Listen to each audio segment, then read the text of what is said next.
Bailey's Story, A Puppy Tale, Chapter 19. I wanted to throw myself on Ethan, but I could tell that I shouldn't touch him.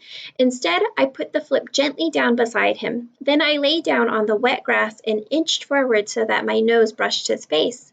Cars and trucks began arriving, lights flashing. Men ran up to the house and began spraying it with big hoses.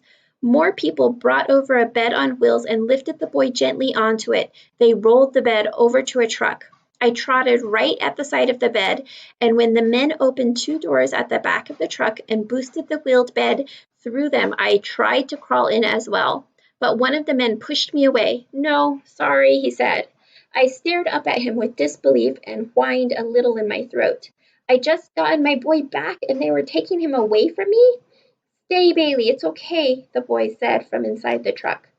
I knew all about stay. It was my least favorite command. I wiggled in frustration and whined some more as Mom climbed into the truck with Ethan. "It's okay, Bailey," she said, and looked up to someone at the yard. "Laura, could you watch Bailey?"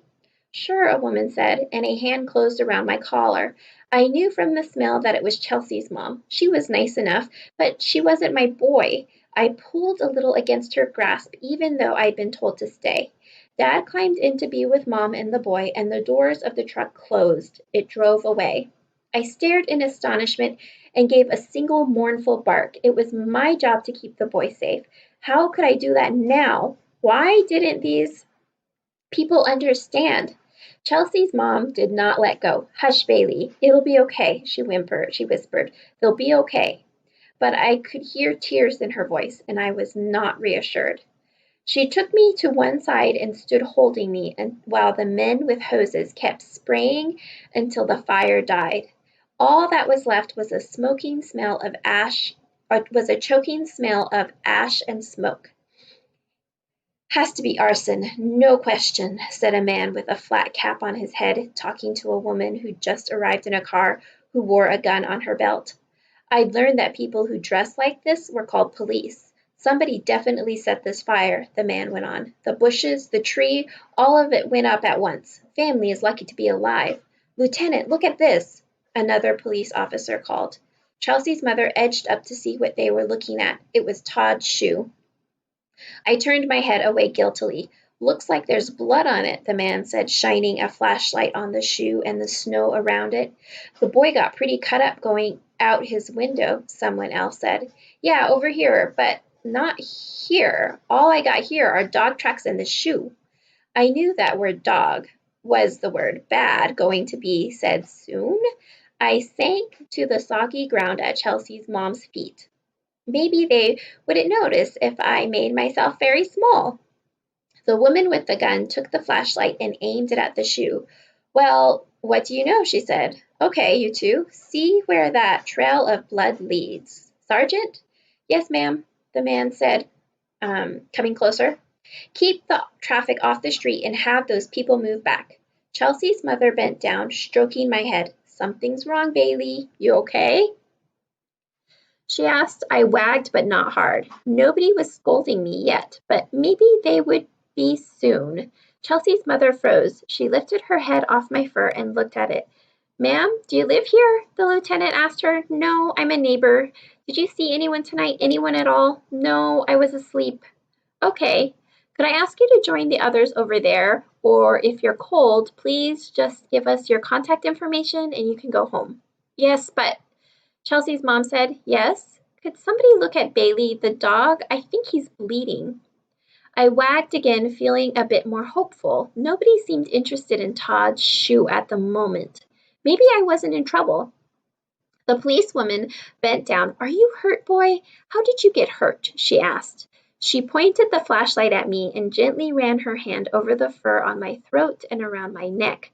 I licked at her chin. I liked her. She laughed, but then her face got serious. "I don't think that's his blood, ma'am. We'll need to hold on to the dog for a while. Is that okay?" I was taken over to one of the cars where a man with scissors snipped off some of my fur, putting it in a plastic bag. "What do you want to bet it's the same blood type that's on the shoe?" I'd say our four-legged dog was on patrol tonight and caught somebody setting a fire. the woman told the man with the scissors. She ran a hand along my back, and I heard approval in her voice. I wiggled with pleasure and felt my ears and my tail begin to get higher. I was still worried about my boy, but at least nobody seemed about to tell me I'd been a bad dog. Lieutenant, another man said, walking up to us. We followed that blood trail. It goes straight to a house about 4 down. We walked right there and went in at a side door. He walked right there and went in at a side door. I'd say we have enough for a search warrant, the woman said, nodding. And I bet that somebody in that house, 4 doors down, has a couple of teeth marks on a leg. For the next several days, I lived at Chelsea's house. Duchess wanted to play all day long, but I wasn't in a playful mood. I missed the boy. Was he lost again? Was he in trouble? How could I help him if I didn't know where he was? I paced the house restlessly. Mom showed up on the second day. I ran to the door to greet her and sniffed her all over. I could smell Ethan on her clothes, which made me feel better. I also smelled worry and tiredness and a strange, sharp scent that stung my nose and made me shake my head a little. Even so, the smell of my boy cheered me up, so I played Duchess's favorite game of tug on the sock for a while as Mom sat and talked with Chelsea's mom. What in the world was that boy doing? Why would he set your house on fire? You could have been killed, Chelsea's mom said, shaking her head. I don't know, Mom said. Mom shook her head too. Todd and Ethan used to be friends. I turned my head at the sound of Ethan's name. Duchess used the moment to snatch the sock out of my mouth. They're sure it's Todd? He confessed when the police took him in for questioning.